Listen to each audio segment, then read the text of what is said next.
కల్తీ నెయ్యి కేసులో దూకుడు పెంచింది సిట్. ఈ కేసులో ఇప్పటికే టీటీడీ ఈఏ సుబ్రహ్మణ్యన్ను అరెస్టు చేసిన సిట్ మరో 11 మందిని నిందితులుగా చేరుస్తూ మెమో దాఖలు చేసింది. దీంతో త్వరలోనే టీటీడీలో మరికొంతమంది ఉద్యోగులను సిట్ అరెస్టు చేసే అవకాశం ఉండడంతో టీటీడీ ఉద్యోగుల్లో టెన్షన్ నెలకొంది.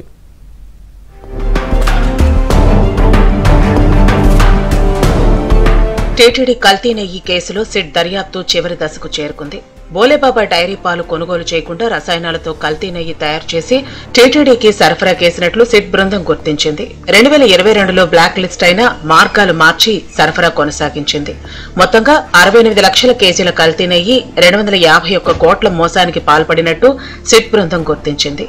బోలేబాబా డైరీతో పాటు ఏఆర్ డైరీ, మాల్ గంగా వంటి సంస్థలు ఈ దందాలో ఉన్నట్లు సిట్ ఆధారాలు సేకరించింది. తిరుమల లడ్డూ ప్రసాదం పవిత్రతను దెబ్బతీసి కల్తీ నెయ్యి వాడినట్లు పూర్తి ఆధారాలను సిట్ సేకరించింది.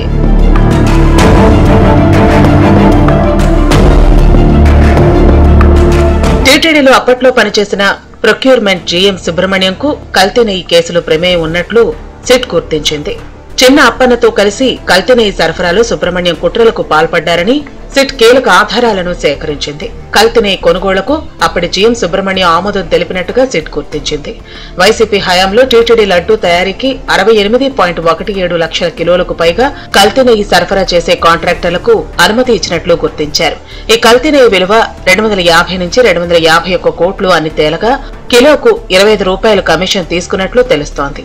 చిన్నప్పన్నతో కలిసి సుబ్రహ్మణ్యం కాంట్రాక్టర్లను ప్రోత్సహించారని తేలింది. దీంతో సుబ్రహ్మణ్యంను సిట్ అరెస్టు చేసింది.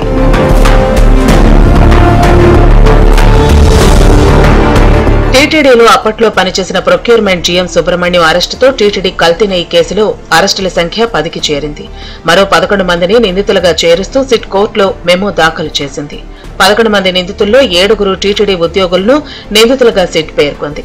2019 నుంచి 24 మధ్య టీటీడీ కొనుగోలు విభాగంలో పనిచేసిన జీఎంలతో పాటు సీనియర్, జూనియర్ అసిస్టెంట్లను సిట్ నిందితులుగా చేర్చింది. గతంలో మార్కెటింగ్ ప్రొక్యూర్మెంట్ జీఎంలుగా పనిచేసిన జగదీశ్వర్ రెడ్డి, మురళీకృష్ణతో పాటు ఎస్వీ గోశాల పూర్వ డైరెక్టర్ హర్నాథ్ రెడ్డిపై సిట్ కేసు నమోదు చేసింది. దీంతో త్వరలోనే ఈ కేసులో అసలు సూత్రధారులను సిట్ అరెస్టు చేసే అవకాశం కనిపిస్తోంది.